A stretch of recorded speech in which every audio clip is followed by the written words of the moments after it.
दोस्तों नमस्कार। बड़ी खुशी की बात है कि अब अगले हफ्ते हमारे नवरात्रे शुरू हो रहे हैं।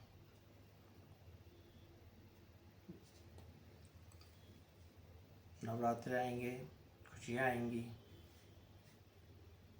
माता आएंगी, घर घर में पूजा पाठ होंगे, त्यौहार बनेगा पूरा, हर्षोल्लास रहेगा पूरा 10 दिन। बड़े भक्ति भाव से माता को लाएंगे, बड़ी भाव से हम नवरात्रे रखेंगे। 7 दिन माता की पूजा में लगे रहेंगे, सेवा में, माता की सेवा में लगे रहेंगे। अपनी पूरी कोशिश रहती है हमारी कि हम माता को जितना खुश कर सकते करें हम। यही चलता आ रहा है। लेकिन क्या हम माता को खुश कर पाते हैं? क्या वाकई माता हमारी तरह के आयोजन से खुश होती है? क्या कभी हमने सोचा है कि जो हम आयोजन करते हैं इस तरीके का धार्मिक आयोजन, कभी हम दुर्गा माता का करते हैं, गणपति जी का करते हैं, अन्य चीज़ों को हम करते रहते हैं, साल भर हमारे आयोजन चलते रहते हैं, धार्मिक आयोजन। तो क्या वो हम पुण्य कमाने के लिए करते हैं? लेकिन क्या उससे हमें पुण्य मिलता है? क्या वो धार्मिक आयोजन हम ईमानदारी के साथ, पूरी श्रद्धा के साथ उसका आयोजन कर पाते हैं ईमानदारी के साथ? सोचिएगा आप इस बात को। क्या होता है उसके बाद? आयोजन खत्म होने के बाद क्या होता है? क्या देखते हैं हम उसके बाद?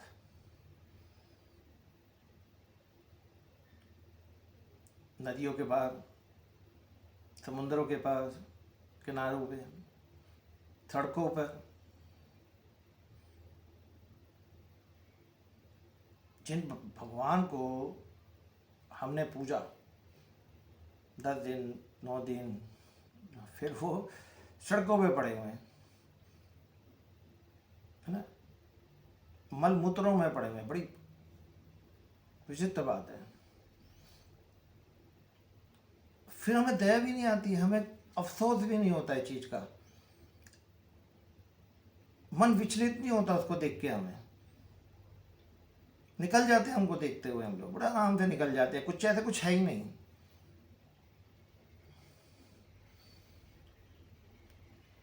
जब हम मरते हैं, हमारा कोई अपना स्वर्गवासी होता है,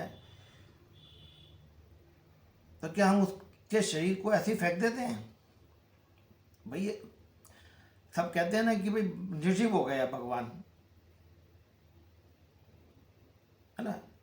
अब इनकी कोई इसमें वो नहीं रही भगवान के अंदर। हमने बस जब विसर्जन का हो गया तो अब ये मिट्टी हो गई, खत्म हो गई, मतलब अब इसकी कोई वैल्यू नहीं रही। ऐसे तो इंसान की भी नहीं रहती, मरने के बाद आत्मा खत्म, एक शरीर तो बचता है।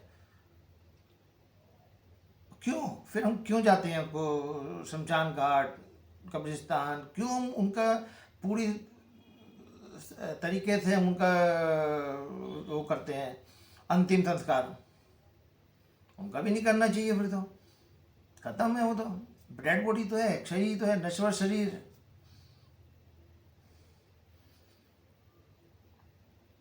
मतलब आपने वो कर दिया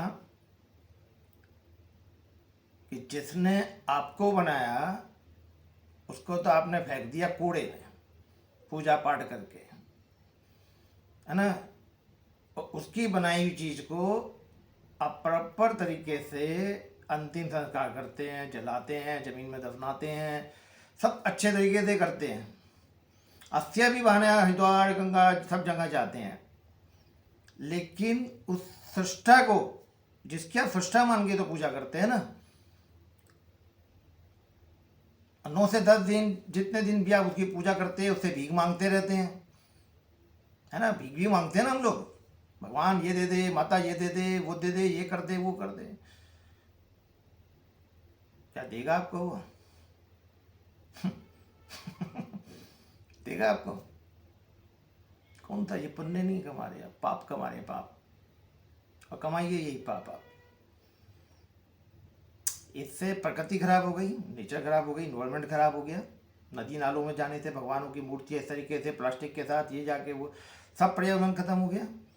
नेचर अपना रोज रूप दिखा भी आपको, हर साल बढ़ता जा रहा है, उसकी भी आपको चिंता नहीं है। क्यों चिंता होगी भाई, आपको समझा बहुत दूर है अभी, तो हम तो जी लेंगे, लेकिन आपको नहीं पता क्लाइमेट चेंज इसी रीजन से, इसी सब चीज़ों के होते हुए, हमारी मूर्खता से हमारे दस्तक, हमारे गेट पे आके बैल मार रहा है, बार बार बैल मार रहा है, लेकिन वो हम बैल सुन नहीं रहे। जब वो दरवाजा तोड़ के अंदर आएगा ना, फिर आपके पास कुछ नहीं होगा, समय ही नहीं होगा। तो आपसे चर्चित जैन केयर फाउंडेशन हाथ जोड़ के विनती करता है कि अब जो दुर्गा पूजा आ रही है, अपने भगवान, अपनी माता, माँ है माँ, वो माँ की तरफ से मैं अपील कर रहा हूँ, दुर्गा माँ की तरफ से मेरी अपील है कि मेरी इज्जत रख लेना। ये दुर्गा माँ बोल रही है, मैं नहीं बोला, कि मेरी इज्जत रख लेना, इस बार मेरा विसर्जन अच्छे तरीके से कर लेना, मान सम्मान के साथ कर देना मुझे। सड़कों पे मत फेंकना, नालों में मत फेंकना, नदियों में मत फेंकना। अरे गंगा, यमुना, ये भी तो देवियां हैं, इनको भी तो हम पूछते हैं देवियों की तरह, फिर उसी देवियों में डाल के मुझे तुम उनको दूषित कर रहे हो। कैसे इंसान हो। समुंदर को भी हम पूछते हैं, समुंदर देवता, पीपल देवता, पीपल के पास मूर्तियां रख देते हैं, और पीपल को हम पूछते हैं, उसी को दूषित करते हैं। तो सब चीज़ें ये ना हो, आप सबसे रिक्वेस्ट है, हाथ जोड़ के, और दुर्गा माता की तरफ से आपसे हाथ जोड़ के है, अपील है कि इस बार उनको अच्छी तरीके से विसर्जन करना, इज्जत रखना धर्म की, अपने धर्म की इज्जत हमारे ही हाथ में है। बस मैं आपसे यही कहना चाहूँगा कि पूरा त्यौहार, पूरा नवरात्रे जोर शोर से बनाना, पूरी श्रद्धा से बनाना, जिस श्रद्धा से आप लाते हो, जो भी करते हो आप करना, लेकिन माता का विसर्जन भी उसी तरीके से, उसी सम्मान के साथ करना, और प्रकृति को ध्यान में रख के करना, नेचर को ध्यान में रख के करना। धर्म के साथ साथ हमारी ड्यूटी भी बनती है कि हम नेचर पे भी ध्यान दें। नेचर और धर्म साथ साथ है, एक चीज़ भी खराब होगी तो बैलेंस खराब हो जाएगा। अब वो खराब कर दिया आप लोगों ने। खैर, अभी भी समय है, कुछ कर सकते हैं तो कीजिए आप। और इस बार बार बार मैं आपसे अपील कर रहा हूँ, उस अपील पे ध्यान दीजिए कि इस बार माता रानी का बिल्कुल ध्यान में रख के काम, उनका विसर्जन कीजिए, उनकी मान रखिए अपने धर्म का, हर बार कीजिए, इस बार ही नहीं, हर बार कीजिए।